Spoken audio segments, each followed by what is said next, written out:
Bom dia, galerinha. Espero que todos estejam bem.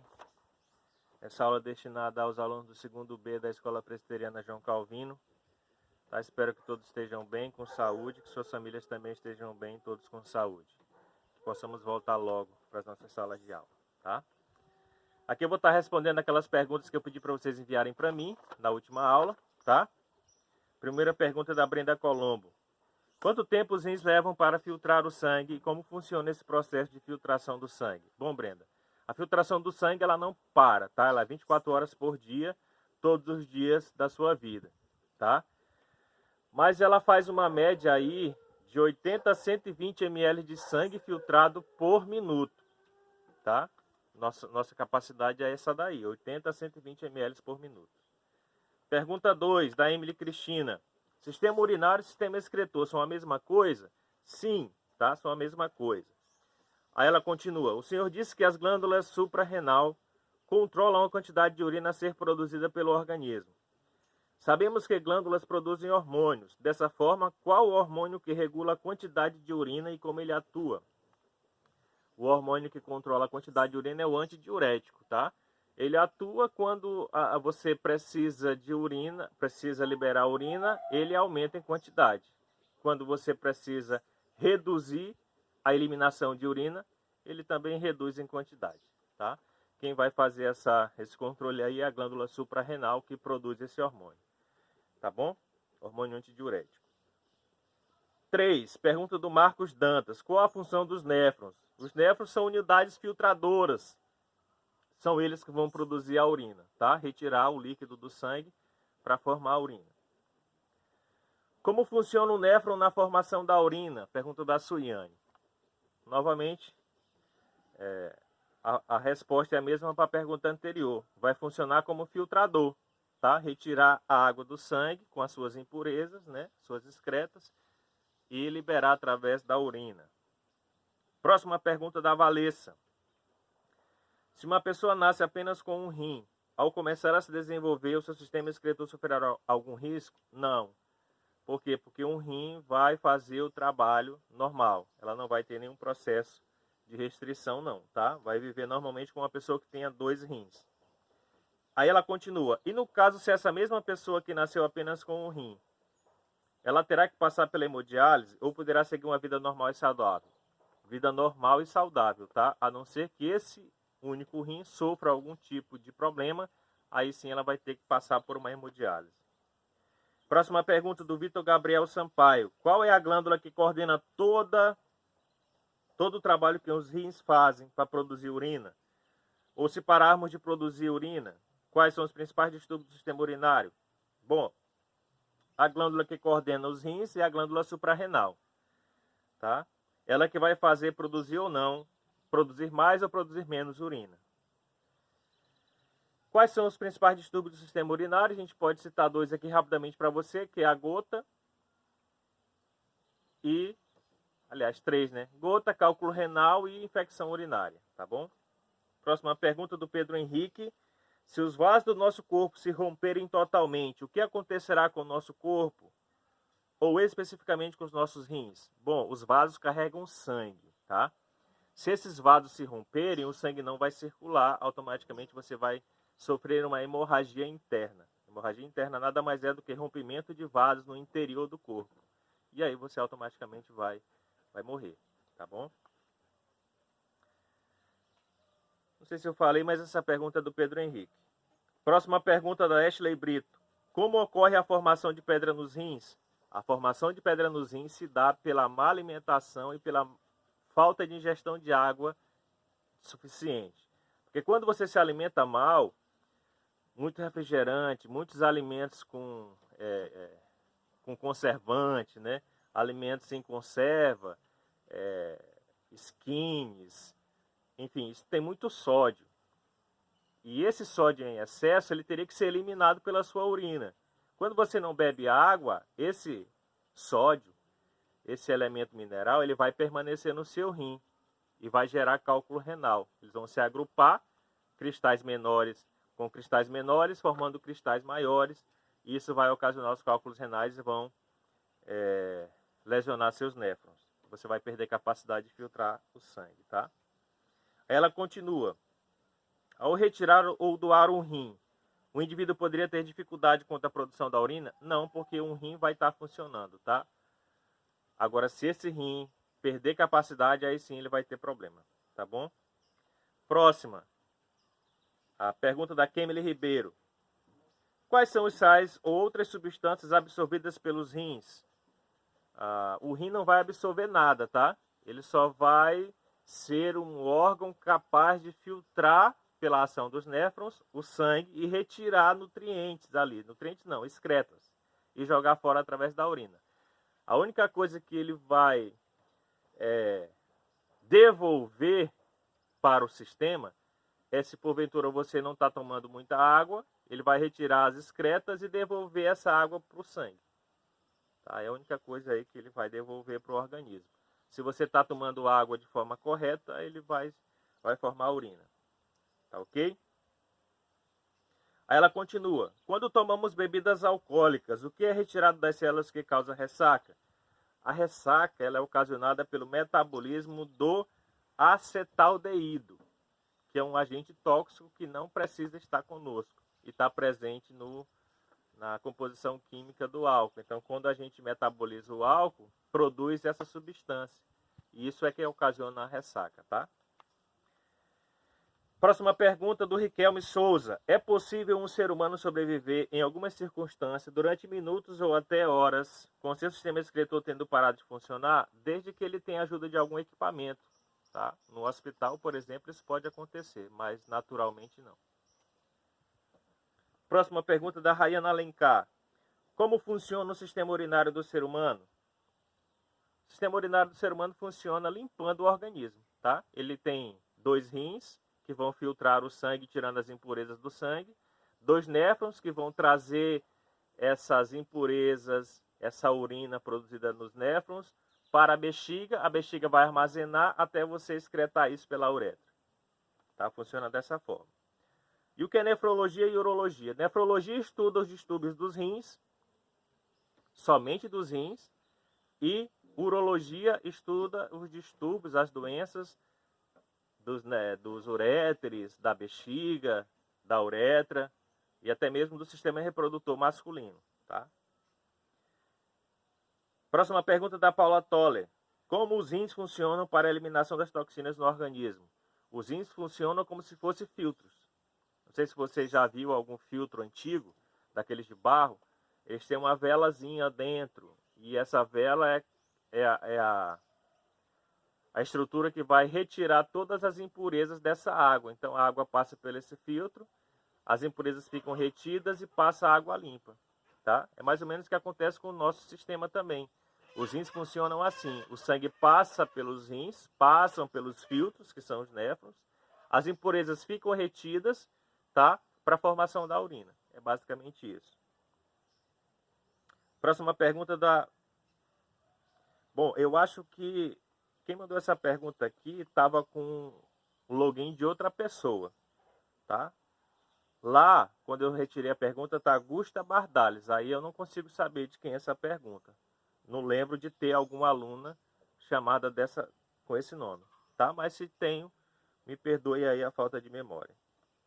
Ela faz a pergunta assim: além dos lutadores, pessoas comuns como nós, é normal vir sangue a urinar? Não, tá? Não é normal.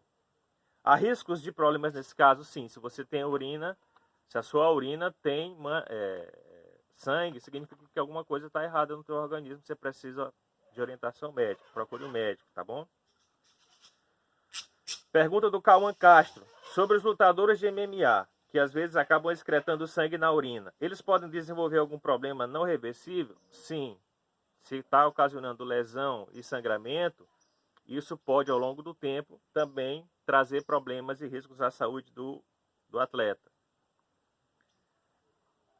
Aí ele continua. Eu já vi em algum lugar que nós não podemos beber bastante água de uma vez só. A pessoa falou que sim. Devemos beber bastante água, mas não pode ser muito de uma vez só. Isso é verdade ou mentira?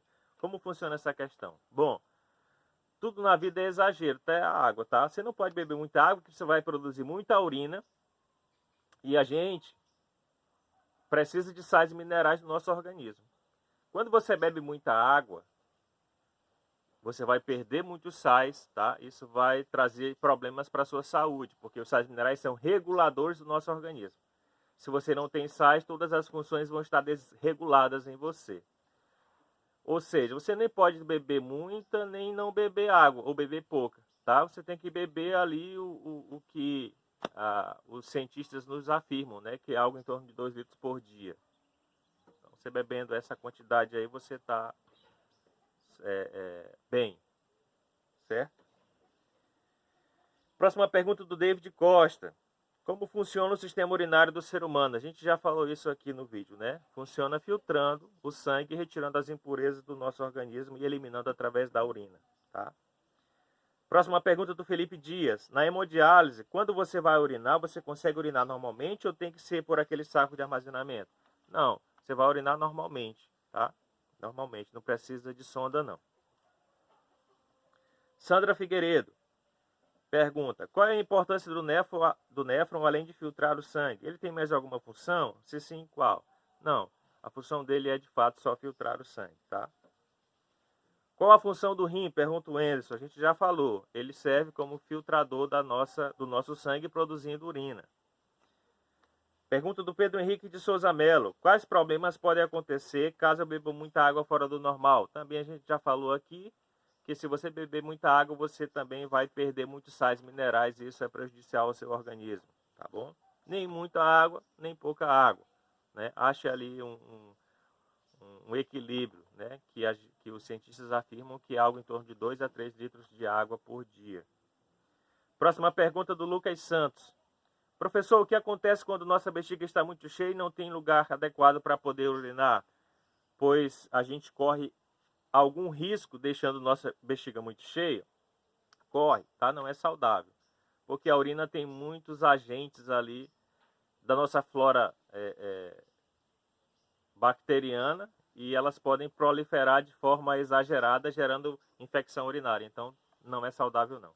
Você tem que urinar sempre que o seu corpo pedir. Certo? Próxima pergunta, da Ketura. Os mamíferos têm chance ou podem ter algum problema na reprodução urinária? Eu acho que aqui você quer dizer na produção urinária, né? E o resto dos animais? O que ocorre se tal animal não conseguir mais fazer o processo? Bom, se ele não conseguir excretar, Ketura, possivelmente ele não vai durar muito tempo vivo não, tá? Porque as excreções que a gente joga para fora da célula, a gente joga porque há necessidade dela sair do nosso corpo. Se ela permanece com a gente, isso vai trazer problemas para a gente, inclusive até óbito, tá? Então, de fato, a gente precisa que esse sistema esteja em bom funcionamento. Ela continua, porque quando se tem um problema dos rins, como o cálculo renal, é passado que não se deve tomar água nesta situação, é por causa da pedra que fica tocando e ferindo os tubos, e a água só piora a situação, porque os rins são os primeiros órgãos a falharem no leito de morte? Bom, Ketra, essa pergunta eu não consigo te dizer. Por quê? Porque eu não sou formado em nefrologia, tá? O que eu posso te dizer é que a água é saudável, tá bom? Neste caso de especificação de doenças renais, como pode, porque não pode, eu não tenho esse conhecimento, tá? Porque quem vai estudar essas questões são os nefrologistas e a medicina, tá? Elas é que vão definir, te dizer, olha, você precisa tomar água, você precisa tomar menos água. É igual às questões que a gente está vivendo hoje. Ah, a gente vai ter que tomar esse remédio. Ah, a gente não vai ter que tomar esse remédio. Então, essas questões é mais tratadas na medicina, tá? E não com a biologia, tá bom? Porque eles vão ter mais conhecimento sobre essa questão aí, de como tratar, tá? Bom, pergunta da Celiane. Qual a região onde ocorre o início da filtração do sangue? No glomérulo, tá? Que é uma estrutura que forma o néfron. O glomérulo é a estrutura onde o sangue vai chegar e ser filtrado. Pergunta da Sindel. No vídeo fala para termos cuidado com a gordura que pode ficar localizada perto dos rins. Mas e se por acaso essa gordura ficar em excesso, o que pode acontecer com o sistema excretor? Bom, gente, nada demais é saudável, tá? Essa gordura ela pode lesionar também o rim, o córtex do rim, perder função. Então isso vai trazer prejuízo. Continuando. Vai ser o mesmo que acontecerá com a mulher em fase de gestação, onde haverá redução da bexiga fazendo com que tenha muitas idas ao banheiro? Não, tá? Porque essa gordura, ela não vai ser em tanta quantidade assim, como se fosse um feto crescendo na barriga de uma mulher. Tá? É uma gordura que fica localizada no rim, que serve para prender o rim na parede do nosso abdômen, né? Na parede intercostal do nosso abdômen. Então essa gordura é como se fosse uma espécie de cola que prende o rim no nosso abdômen para que ele não caia.